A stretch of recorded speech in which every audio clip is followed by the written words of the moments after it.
Harami sa sodin njum tu te gjane Dostasin e tuja gji akate Ti hovaj bajaman tu mudare Po shukar mandlan tu je ke barvale O jashaj si me da qororo Ama manglum tuja je skromno životo Tuja manglum te pagava mo maro A gjarë mi stingjum ka veja tu sretno Du hast das Geld im Besitz, alles viel mehr geliebt als mich. Auch wenn du einen neuen hast und es mich zerbricht, hast du meine Emotionen im Griff. Du hast viele Sachen geleugnet.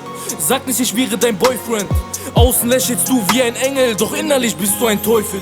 Mit wie vielen Männern ich mich geschlagen habe, nur um dich zu beschützen. Heute rufe ich nach deinen Namen, doch du kehrst mir deinen Rücken. Deine letzten Worte haben mich durchsiebt. Frage mich, wo dein Versprechen blieb. Der größte Fehler meines Lebens. Ich habe mich verliebt.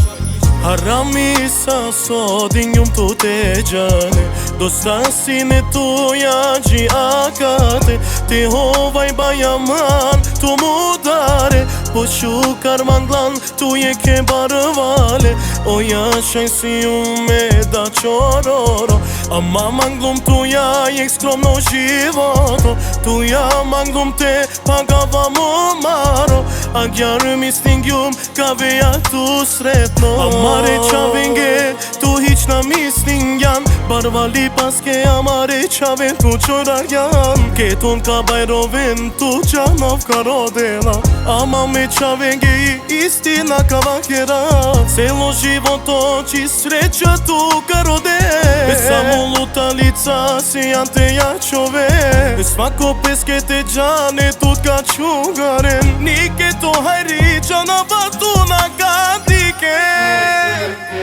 Harami sa sodin njum tu te gjane Dostasin e tuja gji akate Ti hovaj bajaman tu mudare Po shukar maglan tu je ke barvale O jashaj si me da qororo Ama manglum tuja je skromno životo Tuja manglum te pagava mo maro A gjarë mi stingjum ka veja tu sretno